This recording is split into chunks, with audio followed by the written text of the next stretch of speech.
Ханская мечеть в Касимове – один из немногих сохранившихся памятников татарской мусульманской архитектуры, которые сохранились с XVI века. Так как до нас памятники эпохи Казанского ханства не дошли, вот у нас, в принципе, осталось всего лишь несколько зданий 16-17 века с культовой мусульманской архитектуры, в том числе и ханская мечеть. Вот здесь вот у нас показан фрагмент гравюры Алиария. Вот это вот у нас, видите, ханский двор и ханская мечеть. Это у нас середина 30-е и середина 17 века, 30-й год. То есть гравюра Алиария. Тут видно очень хорошо сам здание минарета. Вероятно, вот рядышком вот это вот здание мечети самой. И здесь, конечно, еще какие-то здания, вот, которые, к сожалению, сейчас не сохранились.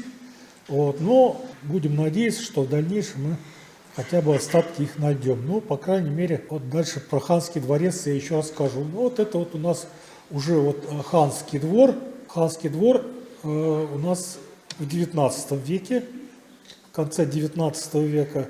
Вот здесь видите также минарет, мечеть, но тут, конечно, это совершенно искажено, то есть мечеть поставлена позади минарета, хотя на самом деле все наоборот. Вокруг ханской мечети Касимова сложилось множество мифов. Первый миф связан с том, что минарет был построен в середине 15 века, а мечеть позже. То есть минарет связывают обычно с ханом Касимом. Вот. И, может быть, даже первоначально мечеть была построена ханом Касимом. Второй миф – то, что когда город Касимов посещал Петр I, он нечаянно взглянул на ханскую мечеть и перекрестился, не глядя на нее, решив, что это церковь. После этого, увидев свою ошибку, он решил ее разрушить. Начал стрелять в нее из пушек, и ее разрушил. Ну и третья легенда, которая появилась совсем, может быть, недавно, о том, что с минарета ханской мечети прыгнула уже Сюмбика. Когда мы начали археологические исследования Касимова, мы начали раскопки, исследования вот не в самой мечети, вот, а рядышком, там в скверике рядом с мечетью, напротив мечети. У нас там не было слоя середины 15 века, то есть связанный с ханом Касимом. Вот он не выявился. Вот у нас вот эти находки из этих шурфов, вот, керамические разные фрагменты посуды, они никак не связываются с середины 15 века. То есть у нас как бы это определяется. Вот у нас план ханского двора.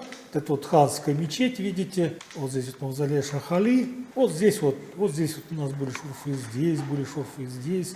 То есть везде, когда мы исследовали вот эту вот местность, вот этот ханский двор, у нас там не выходило слоя середины 15 века, связанный с ханом Касимом. Тогда мы, вот сама вот ханская мечеть, видите, перед входом такой портик, сделанный в стиле классицизма, вот, минарет двухъярусный, вот, и двухэтажное здание. Тогда мы решили исследовать уже саму мечеть. Вот здесь вот у нас, видите, план первого этажа, план второго этажа. Вот это у нас 19 век. В 2000 году рязанский археолог Виктор Павлович Челяпов решил разбить небольшой раскоп во дворе ханской мечети. Вот. И там он тоже не обнаружил слоев середины 15 века. У него там вышли слои второй половины 16 века, печи глинобитные. Вот видите, остатки печей, вот здесь вот тоже вот они. Здесь вот остатки печей. Вот, они связаны у нас были с 17 веком. Там, когда их разбирали, в 25 этих глинобитных печей нашли монеты 17 века Алексея Михайловича. Там. То есть они четко датируются 17 веком. Дальше, чуть ниже слой, датируется второй половиной 16 века. То есть вторая половина 16, 17 век. Где же середина 15 века? Ну, потом мы начали вот вокруг, уже ближе к мечети подбираться там. Вот. Тоже у нас ничего нету, но интересные находки пошли. Вот пошла чернолощенная черепица, фрагменты. В 2016 году, в 2020 годах мы уже более подробно исследовали мечеть. Здесь вот у нас, видите, 8 шурфов. вокруг мечети по программе реставрации мы должны были докопаться до фундамента мечети, вернее, до начала фундамента. То есть фактически до того места, где он начинается. Вот у нас шов 2016 года, видите, здесь вот такая вот вкладочка очень интересная. И вот очень интересно вот выскочил угол какой-то непонятный. Под слоем, под минаретом, вот выходит слой такой темно-серой суписи. Оттуда находки у нас датируются середины 16 века, не раньше. Вот фрагмент щелоченой черепицы, белоглиняная керамика, вот это вот называемая коломенского типа, как мы археологи обзываем ее. Вот. И вот здесь вот уже пошли вот шурфы вот по углам, которые мы разбили. Видите, вот тут фундамент, да, такой вот фундамент из камней сложенный. Выявилась конструктивная особенность, то есть был вначале вырыта траншея, в которой был опущен фундамент мечети в середине 16 века, вот, а потом уже вот на фундаменте были поставлены стены. Вот это вот с другой стороны уже. И мы нашли даже первоначальный вход, где был. То есть вот сейчас современный вход в мечеть, который в виде такого портика с колоннами.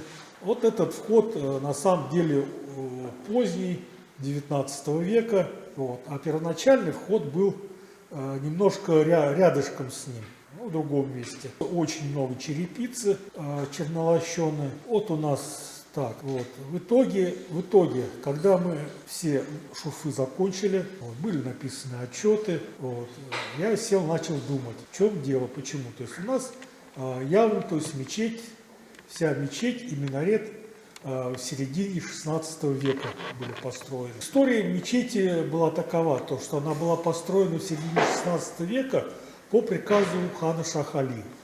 Об этом писал еще Велиминов-Зернов. Вот. Ну, Велиминов-Зернов откуда взял эти сведения? Эти сведения были у придворного летописца Касимовского хана Ураз-Мухаммеда. Этот летописец Кадыр Алибек, он писал, что торжества по поводу провозглашения хана Мухаммеда, его поднятие на Кашму, вот, проходило в мечети, построенной по приказу Шах-Али. Но в литературе, как бы уже позже, никто не обращал на это внимания. То есть было мнение, ну вот утвердилось оно фактически до начала наших исследований 2016 года, считайте, что минарет построен во времена хана Касима, а мечеть была разрушена, потом восстановлена в 19 веке. Видимо, кто-то считал, что при Петре Первом. Вот. Но в итоге, то есть другие историки выяснили, что мечеть благополучно простояла до 60-х годов 18 века. Ее судьба тесно связана с судьбой ханского двора. Мечеть попала во владение обершталмейстера Симонова. Вот это гражданский генерал, который был награжден владением в Касимове там за свою роль в императрице. И вот к 762 году его, так сказать, владение утвердили. Симонов, оглядев свои владения, сразу же разрушил ханский дворец, который был там, вот, и решил, который фактически был напротив его имения, и решил разрушить ханскую мечеть. Потому что он решил построить в своем селе недалеко от Касимова, решил построить церковь. И вот надо это пережечь камни на землю. Тем более, что мечеть якобы не используется, что там никто не ходит, что у татар есть своя мечеть деревянная, в Слободе, в Татарской. Мечеть стоит пустая, заброшенная, мол. А, скорее всего, вероятно, по пятницам проходили там, если торжественные богослужение, там что-нибудь проходило по пятницам. Его рабочие решили разрушить мечеть в 762 году. Они только начали это дело, тут прибежали местные касимовские татары, избили рабочих, вот, и рабочие не стали дальше разрушать мечеть. А в итоге мы нашли следы этих разрушений. Фактически вот эта вот черепица, это была с крыши мечети.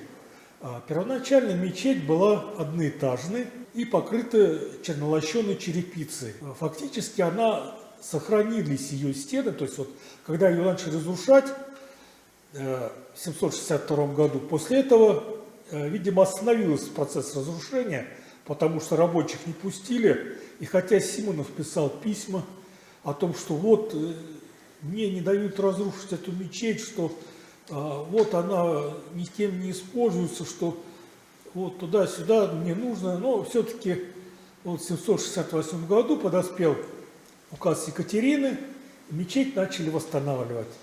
Свидетелем восстановления мечети был академик Паллас, который проезжал как раз в своей экспедиции по российским городам. Фактически только небольшой кусочек, можно сказать, мечети, вот как раз вот, если, который вот у нас вышел в Шурфе, вот в Шурфе это вот кусочек, видите, вот это здесь у нас, вот этот вот кусочек торчит, да, вот этот вот фрагмент отсюда до отсюда, видимо, все-таки был разрушен кусочек стены, это вот в этом месте. А дальше везде, то есть в Шурфах, везде все цело, следов разрушений нету.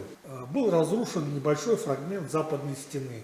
Вот. И после этого в 768 году начали ее восстанавливать. Также ее восстановили одноэтажной. До середины 19 века она была одноэтажной, с крышей, покрытой деревянным тесом. В середине 19 века нашли средства, чтобы, так сказать, реконструировать мечеть.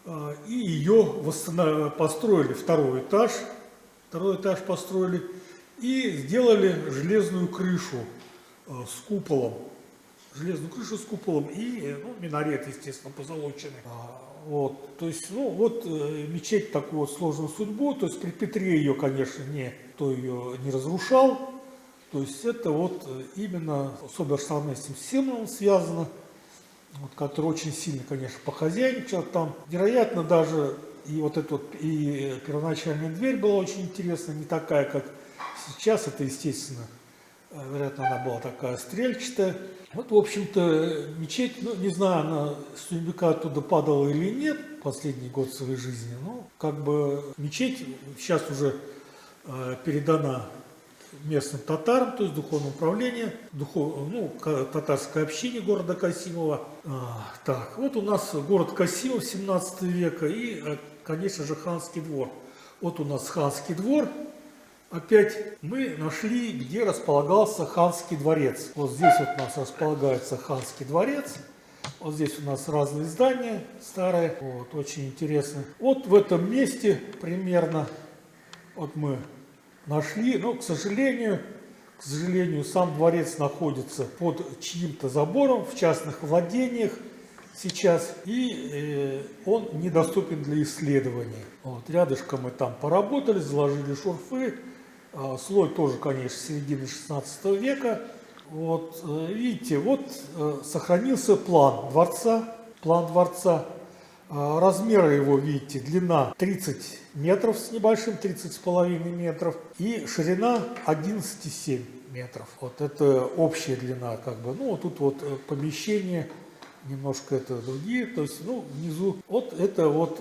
И что у нас пишет вообще о ханском дворце, о ханской мечети академик Паллас. Академик Паллас приводит описание памятника на Татарской горе. А вот здесь, в Татарской Слободе, стоит еще в вышней части города высокая круглая мечеть или мизгир. Старая мечеть, вот, и которая ныне с высшего позволения строится. Старая мечеть была складена из кирпичей, которые более 13 дюймов. На самом деле не из кирпичей, он имел в виду из известняковых блоков. Известняковые камни, пиленные, такие квадратные, прямоугольные. Вот из них была построена. Старая башня построена из тесных, нарочито велитых камней, которые, кажется, браны со той стороны Оки. Вот из такого же известкового камня стоит и строение вблизи мечети, в саду, находящееся за дором обнесенное. На месте, где был большой дворец здешних ханов, отперли каменное строение, прибыли многими готскими фигурами и арабскими надписями украшенные ворота. Что такое готские фигуры и арабские надписи? Арабские надписи понятно, да? Готские фигуры я попозже немножко объясню. Ворота, также как и продолговатый четырехугольный дом, таким же образом обнесенное кладбище знатных татар, от которого рядом упомянутые ворота разобраны и употреблены на сжжение из звездки, еще мог видеть особенно разные кровельные подзоры и теремочки. Ханский дом также сломали, оставили только основание, футов 5 вышиной, для строения деревянных жилых покоев. В конце каждого была пристроена вот узкая часть, ну, вот эти вот входы крыльца. И был погреб под всем строением, простирающийся, от которого пишутся так называемые сталактиты. Вот. И я позже покажу, что такое сталактиты на самом деле. Вот здесь приводится у нас еще и опись. Сохранилась опись, которая была сделана Симонову о том, что было в ханском доме, в ханском дворе, какие были помещения там. Сад огромный был, около 100 деревьев. Вот, палатка каменная, это как раз мавзолей хана Шах-Али. Что такое у нас сталактиты? Складчатый свод. Видите, такой свод. Он, конечно, был сделан, вот здесь вот у нас приводятся изразцы различные изразцы. Вот, ну, были не из разцов, из камня, из белого камня сделаны. Вот такие вот, вероятно, своды были в подвале. Очень красиво украшенные. Какие они были в самом доме, непонятно. Что такое готские фигуры? Готскими фигурами назывались стрельчатые арки. Вот, видимо, ворота были как раз сделаны в виде такой стрельчатой арки, и которая была украшена вырезанными арабскими надписями, благожелательными, естественно. Вот, в общем, такой был очень интересный ханский двор, дворец, вообще вся местность, то есть очень интересная судьба, то есть фактически вот этот он принадлежал касимским ханам до конца 17 века. Потом еще в 18 веке при Петре I владели на некоторое время потомки касимовских ханов. Там последний был царевич Яков, это сын Сеид-Бурхана. Вот. А потом уже пропадают. Как бы это отбирается это владение в пользу государства. Там какие-то разные размещались, то госпитали, то еще что-то. Вот. А потом ханский двор переходит во владение Балакиреву. Вот так называемый, вот был такой шут Балакирев, вы знаете, да, у Петра I, который как бы, когда проезжали мимо Касимова, он сказал, что Петру, что я из потомков касимских ханов. И ему, то есть уже после его отставки, был дарован во владение ханский дворец со строениями и Уланова гора. Вот. Он оттуда там, говорят, баловался, там спускал оттуда возы с сеном, катался там, в общем, это разные проказы, шалости устраивал. После Балакирева Долгоруким было передано это во владение, а потом уже было передано как бы вот в благодарность вот это вот как раз Симонову. Это вот 18 век, видите, там где-то до как раз в 62 году как бы было это вот Симонову. А потом уже после Симонова вот ханскую мечеть, то есть вот этот ханский дворец, я не знаю, там вроде остался, а вот землю под ханской мечетью выкупает касимовский купец Хайрула Костров. Вот как раз вот когда началось восстановление, в 768 году один из первых Костровых, то есть Хайрула Костров, это были крупные татарские купцы, которые занимались выделкой мерлушки, шкур, на этом разбогатели, и вот он такое богоугодное дело совершил, выкупил землю под мечетью. После этого и началось восстановление мечети. Вот что интересно, по закладной доске, которая была поставлена уже после ремонта мечети, в которой были описаны там те, кто восстанавливал мечеть, кто-то где на восстановление мечети, не указан Костров, а указаны в основном бывшие князья, мурзы. Вот, они, в принципе, достаточно богатые были. Вот почему-то Кострова не указали. Костров был незнатного происхождения, он был бывший крепостной, который, в общем-то, выбился и разбогател. Впоследствии, уже напротив ханской мечети, Костров построил и медресе. Вот очень интересная такая вот судьба ханского двора. Вот. И вот касимовские ханы тесно связаны были с ханской мечетью. Ханская мечеть была для них местом этронизации, то есть фактически ее построил Шах-Али для себя, а потом уже после Шах-Али каждый хан там провозглашался, то есть хан как бы была немножко выборная должность, хотя даровали, да, но так сказать, когда его провозглашали ханом, его поднимали на белой кошме в этой мечети. Все ханы были как бы признаны именно в этой мечети. Вообще, как бы касимские ханы, они постоянно играли большую роль, начиная вот и с хана Касима.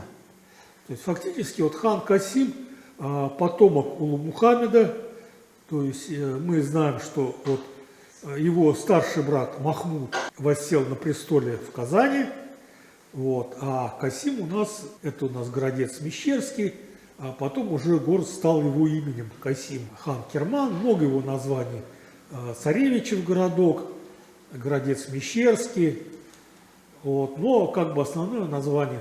То есть Касим у нас фактически помог сесть на престол Василию III, когда Василий III, ослепленный шемякой, был в монастыре, вот, его сторонники пришли и попытались его возвести на престол в Москве. Вот, и тут появились на горизонте клубы пыли и дыма, перепугались сначала сторонники Василия, но оказалось, что в итоге, что это подошли отряды Касима, Касим и Якуб, касимские ханы подошли. Вернее, тогда еще не ханы, тогда только царевичи, еще даже не касимовские. Вот. Они подошли, и Касим подошел и сказал Василию: вот, будучи в Курмуше, в плену, мы с тобой очень подружились, я назвал тебя своим отцом. Это такой феодальной иерархии, что вот он признал над собой верховенство Василия. И вот за это я тебе помогу. Вот. И фактически с помощью татарских отрядов и с помощью своих сторонников Василий воссел на престол. Кроме того, что он помог воссесть на престол, татарские отряды постоянно участвовали в походах русских войск. То есть вот касимские татарские отряды постоянно участвовали в походах русских войск. И даже участвовали в походах на Новгород, то есть и в разных войнах российских на Западе постоянно участвовали касимские отряды. И по образцу татарских отрядов, по образцу татарского воина была построена и поместная конница на Руси фактически. Вот то, что вооружение мы смотрим, показывает очень хорошо вооружение поместного войска, оно, в принципе, заимствовано практически полностью от татар. Вот. И здесь как бы у нас, мы пропустим немножко это, вот видите, вот у нас татарские воины, да, достаточно большую роль играли служилые татары у нас до 18 века, до конца 17 века. До конца 17 века. Потом уже роль служилых татар начала слабеть.